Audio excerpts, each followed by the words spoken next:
د عوامي نېشنل پارټۍ تحصیل مندړ ناراضه کارکنانو شیبر خان ساکن امبیلا د پی کې 25 نه خپل آزاد امیدوار نامزد کو. په دې سلسله کې د سید وزیر ګل پر اشګاز سورا کې دغه ګروپ یو اهم اجلاس وشو چې په ټولو ملګرو ګډون کړی وو. په اجلاس کې ټولو ملګرو خپل تجاویز پیش کړل او ټولو په شریک دا فیصله وکړه چې د روان الیکشن لپاره به شیبر خان زموږ متفقه آزاد امیدوار وي. د اجلاس وروسته میډیا سره د خبرو په وخت سید وزیر ګل وویل چې د اتوار په ورځ به موږ د ګلشاد ساکن کوګا پر اشګا بل اجلاس کوو او بیا ول شیبر خان د لپاره د باقاعده الیکشن مهم آغاز کوو. هغه وی چې موږ سره ډیر ملګری په رابطه کې دي او ان قریب به موږ دغه ملګری په یو کنونشن کې راغواړو. سید وزیر ګل وی چې موږ د عوامي نېشنل پارټۍ سره تلو ته تیار یو خو ټیکټ ته د بابک کور نه علاوه بل چاله ورکی. چې شیبر خان باندې موږ نن خپل متفقه فیصله وکړه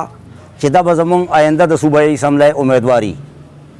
دا راته وایي چې نننۍ غونډه کې ستاسو څه لای عمل د روان وخت لپاره مونږ د روان وخت لپاره لای عمل دا وکړو چې مونږ په دې مختلفو کلو کې خپل پروګرامونه واضح کوو او نوې چې کومو ملګرو زموږ سره رابطې شوي دي او هغه مونږ پټ ساتلي دي انشاءالله تعالی کلي په کلي چې زموږ پروګرام وي نو هغه کسان به پکې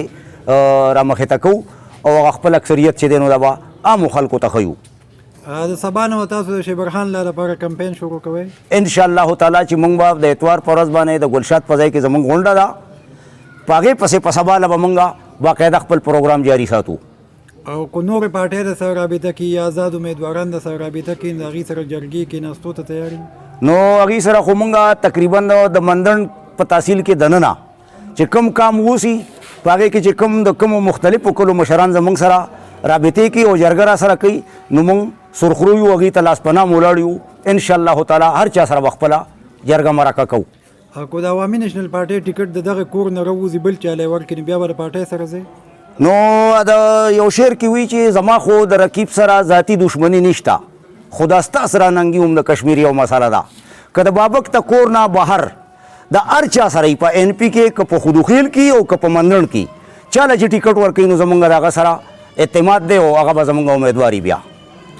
باچا تاسو د کنونشن خبره کړو چې موږ به کنونشن کو دغه کنونشن به کله کوئ روجه راوړو نو دغه کنونشن خو یو ځل زموږ په دې کلي کې موږ ایښو چې هغه دلته زموږ په دې خپل محله کې او په خپل نسب کې یو غم راغی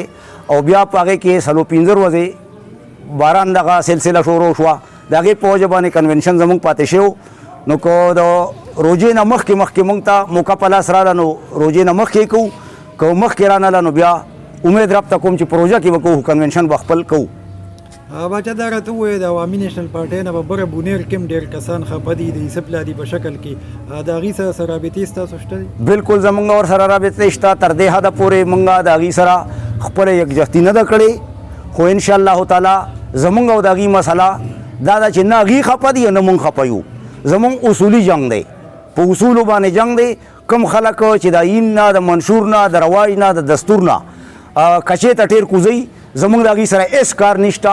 که نن هم دا راشه چا پیمانه کړه نو امید ربطه کومه چې دا څوک ځان ته د پارټۍ خلک وي او دعوې کوي او په عهدو باندې دي د دې تله به سپکوي او د دې مخالف خلکو تله به درنوي.